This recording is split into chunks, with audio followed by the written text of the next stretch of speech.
Thank you. Hi, everybody. Hi, Jim. Looking forward to sharing a bit more about our case study example today. Really what Jim and I are going to be talking about with you is a tale of multiple benefits, and it dovetails beautifully with the first case study that we heard today. So we're going to be talking through a case study for a microgrid that has been deployed to deliver greater resilience, particularly with an earthquake point of view, and thinking about site resilience for a critical first responder building and site, as well as the broader grid benefits that microgrid can provide. So with that, next slide, please. I want to anchor a little bit around microgrids and the broader role that we're seeing microgrids play in utility infrastructure and in broader community resilience around the theme of GridFWD this year for power to the community. So one of the biggest shifts that we're seeing in the industry at PXiSE as a grid controls company, we're working around the world with utilities, but also with campuses, governments, defense industry. So we're playing both in that front of the meter and behind the meter space, as well as in broader distributed energy resource management, controls, deployments, and aggregation. And I would say one of the biggest shifts that we're seeing in this whole space is the scalability of microgrids and the broadening, really, of the role that microgrids can play in the grid. I think the historic view of microgrids is that they're a highly custom project, right? That every one is its own specific, highly tailored, highly engineered build, and often that's with a hardware perspective, right? How do we adjust all of the specific parameters to this site, and then you're locked in, right? That's your microgrid deployment. That's how it's going to look today and for forever. And really the shift we're seeing in the industry and in the work that we're doing in our company is about a scalable software solution that enables microgrids to be much more print and repeat and replicable, and that also enables you to operate them as a portfolio, even if the sites have different types of generation resources and slightly tailored requirements. So I want to anchor around some of that shift today. I think one of the other shifts that we're seeing is the ability for utilities to really be leaders in the microgrid space by leveraging behind the meter microgrids. Building on this last presentation that we heard, there is the ability for utilities to use behind the meter microgrids to provide a broader grid benefit, right? It doesn't need to just be a site specific benefit. It can actually accrue a broader community resilience benefit, as well as provide some services to the grid in grid connected mode. In addition, we're seeing more front of the meter microgrid projects come online. In some parts of the country, we're referring to those as utility microgrids, and they're potentially at a substation or in an area with a high level of renewable penetration to support resilience or to integrate a higher degree of renewable energy. In other parts of the country, we're seeing those emerge more as a non-wires alternative. So you can use different terms, but it's that same function about aggregating assets in front of the meter to provide that resilience benefit, ensure a cost-efficient use of these distributed energy resources, and to promote deeper renewable integration. So those are some of the broader market trends that we're seeing in this space. And we do have a white paper that has more details about the Portland GeneralElectric and City of Beaverton Public Safety Center project that we're talking about today. So we'll send that link out to the white paper in the chat for anybody who wants to see it. And it also has more data around how utilities are leveraging microgrids and really playing a leadership role and showing the value that microgrids provide to the greater grid and in community resilience. So with that, we really see Portland as a leader in this space. This is a very exciting project, and we feel very honored to have worked on the team. And I think the broader theme of this story is microgrids can provide a community benefit and a grid resilience benefit, and they're actually going to be a really necessary tool to help us reach our renewable integration and DER goals in the future. So we're very excited about this site, and I'll hand it over to you, Jem, to talk a bit more about PGE's point of view and the project team in delivering it. Great, thank you. Go to the next slide, please. My name is Jim Riehl. I'm a project manager here at Portland General Electric, and I'm glad to be here to talk to you about our Beaverton Public Safety Center microgrid today.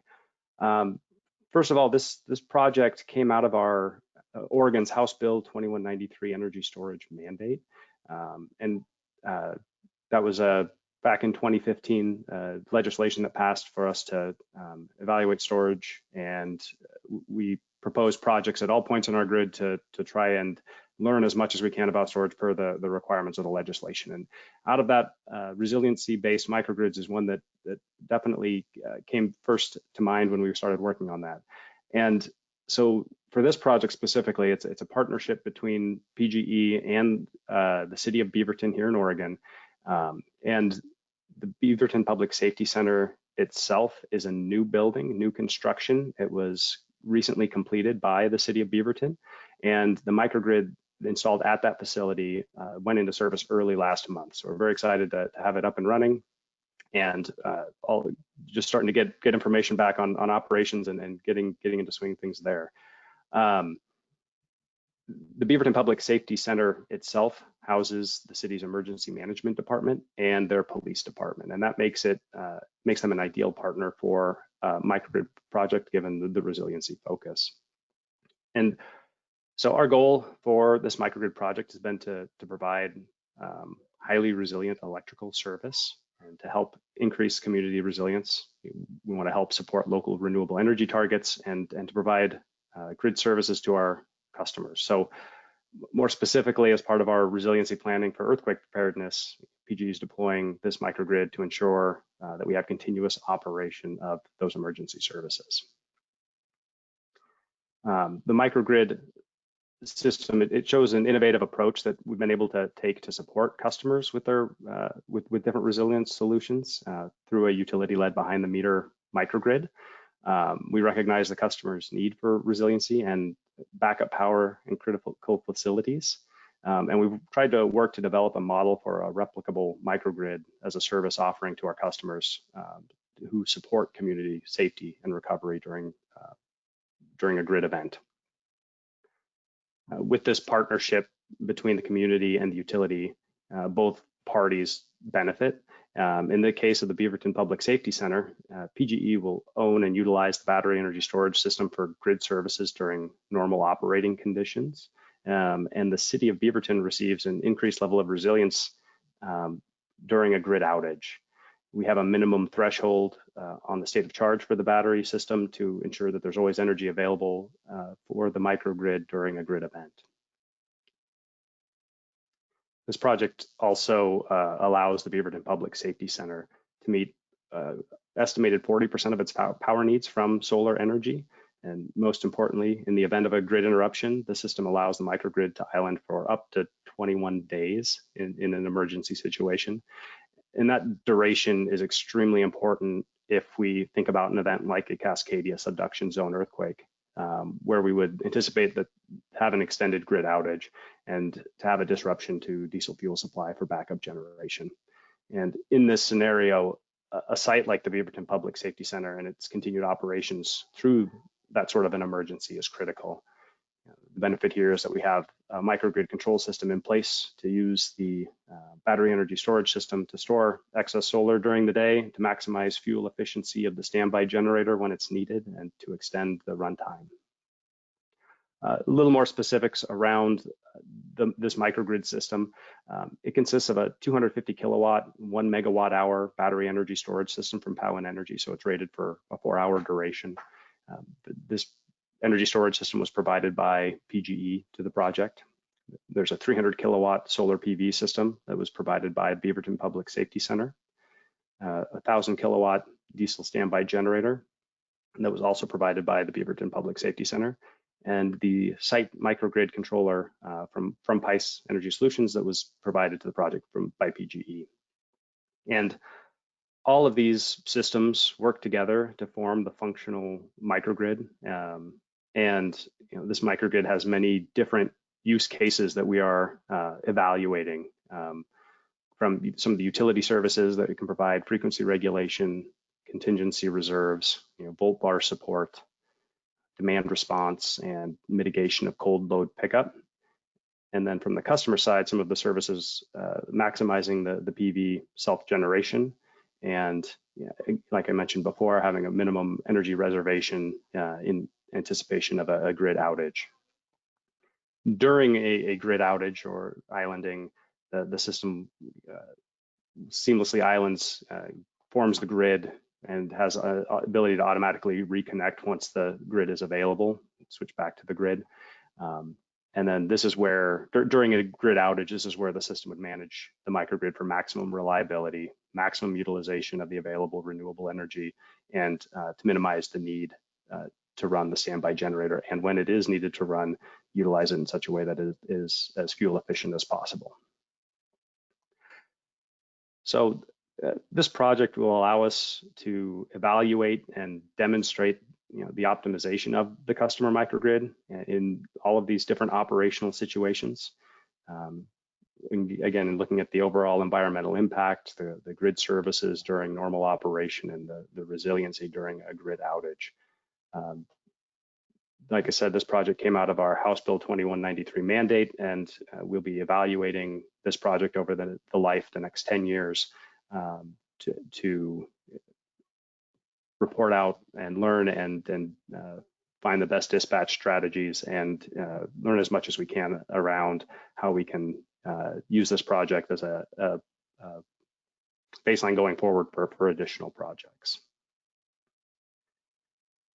With that, you can go to the next slide. I think those might be our slides, Jim. Thank you. It was such a helpful overview. I was going to add just a few, reiterate really a few key points from what you already brought up.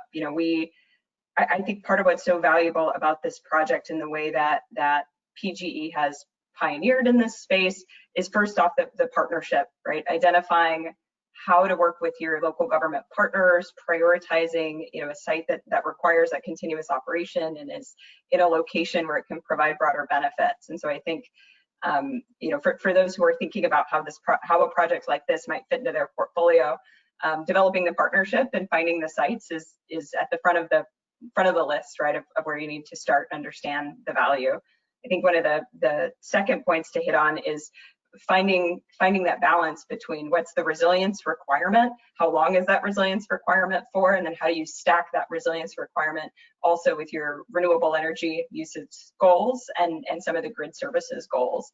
So I know the partnership, understanding how you want to operate the microgrid, how it fits into those broader strategies, both for you and for the partner at the city, were really key to defining some of the project. And of course, I think given that this is hardened for an earthquake condition and a sustained outage for up to 21 days while still maximizing the renewable and battery resources on site, I think is another defining characteristic, and probably provides a template to others that are thinking about, how do I really build a microgrid with a partner at a site that's going to provide the grid services and provide maybe some of the harder challenges around long-term resilience and being able to form that grid over the long term, versus just doing a demand management project, which might have a lower threshold for some of those parameters. So a few key points I just wanted to highlight there that I think make this project a particularly good template. Do we have any questions? Thanks, Hannah, Jim. I'm not sure if they're coming, but I'm going to take moderator's discretion here and ask you one. So, in light of the recent wildfires in and around the Portland area, could this project be scaled to other communities across Portland GE service territory? And if so, what challenges might come about in doing so and moving to different resiliency hubs?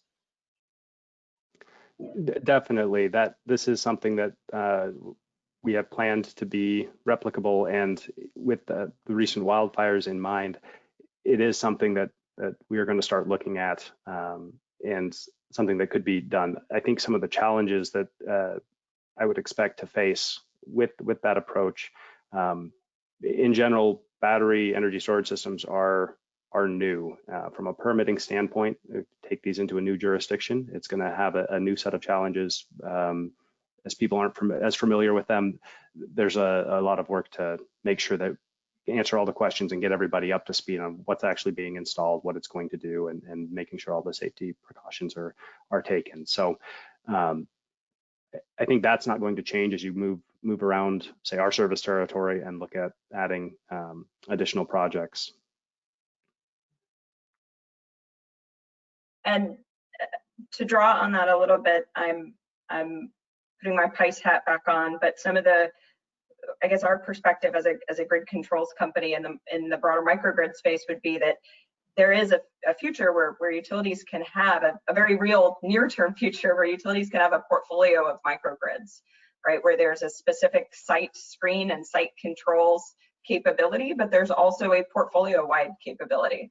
And those can be, the behind the meter microgrids like the one we've talked about today. They could also include front of the meter assets, and those can be dispatched and looked at across a whole territory and really rolled up for that hierarchical point of view about points of resilience on a grid, as well as looked at the site level for that local resilience capability as well. Great, thank you. And we do have quite a few questions actually rolling in here. So I'm going to get to one. The first one will be, can you provide some more examples of grid services benefits in the long term? Sure. So the benefits is something that we have been working to wrap our head around and to calculate. And this came out of our House Bill 2193 legislative mandate. We've got a docket going with the Oregon PUC around how we are evaluating what those benefits are. And with our initial proposals have used our methodology to define that. And this project or the projects that came out of that are being used to quantify what those benefits are. So it's a bit difficult to do that. What we did identify is that these projects, at least when they were evaluated a handful of years ago for that legislation, weren't necessarily cost effective, but that prices are coming down, and we're going to be quantifying the use cases and how they are operating so that we can better quantify the benefits through this project. Great. Another one, would you mind speaking, I think this is another one for Jim. Would you mind speaking to the Portland GE org structure to operate and maintain the new system elements, battery, solar, generator controls specifically? Sure. So PGE's responsibility for operation and maintenance is specific to the battery system. So the batteries, the inverters, and the microgrid controls. And we're wrapping that into our existing program for our dispatchable standby generation program, where we monitor other customer generators that we have the ability to operate through our DSG program. So we have some of that in place, and we kind of see microgrids as an extension of that dispatchable standby generation program to some extent, and it seemed like the right place to rope it in. That being said, we don't have a lot of existing energy storage facilities, so this is somewhat new to us, and as we learn more, I'm sure that will morph into potentially other mechanisms as needed. The microgrid controls themselves are automatic. They're meant to operate without a human sitting there watching them operating, and they detect a disturbance and they island automatically in real time at 60 hertz to prevent a light flicker, really to offer that continuous power, and then they automatically reconnect to the grid. So there's they are meant to operate intelligently and to improve their performance as they gather more data on the system over time. They don't need somebody sitting there waiting to reclose and connect to the grid in the system as well. All right, and we'll do one more, but it's going to be a quick answer, and it's probably a little bit of a long-winded answer, so this will put both of you to the test. But can you speak a little bit to financing? How a project like this is financed? Sure. Again, I'm going to lean back on our House Bill 2193 proposal for this. And so out of that energy storage mandate, we get to evaluate this project with the understanding that some of these costs might be higher than normally approved for a project like this. And so that gave us a little bit of leeway to move forward into this space more quickly than we could before. It would, technically be cost effective under the normal means that's evaluated. So from a financing standpoint, we're operating under that House Bill 2193 mandate for cost recovery.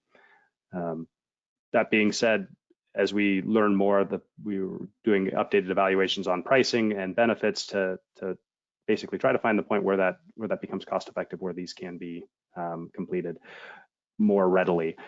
From kind of the partnership standpoint, that one of the things that we focused on when we selected the sites that led us to the Beaverton Public Safety Center is the fact that the facility or the customer was bringing a solar PV system and the diesel standby generator. That was key. They're also provided the footprint space available at their site for us to house our equipment, and so that played into it, as well as the customer willingness to pay for this resiliency benefit that they're getting. Excellent. In other markets, I would just say in California, there is some existing funding around battery storage and microgrids that's helped provide grants for programs like this. And in some other territories, non-wires alternative type of structures by utilities can be applied to the same type of project structure. This is a non-wires alternative. It's just behind the meter in a way, and providing a resilience benefit in addition to grid services. So I think we're going to see hopefully more funding mechanisms that support these kinds of projects. All right. Well, hey, thank you both so much for coming on and sharing. Very interesting topic, and clearly so with all the questions that came in. So for those that didn't get the questions answered, we're going to get some of those over to Jim and Hannah, and they can answer. We'll send those out to the attendees.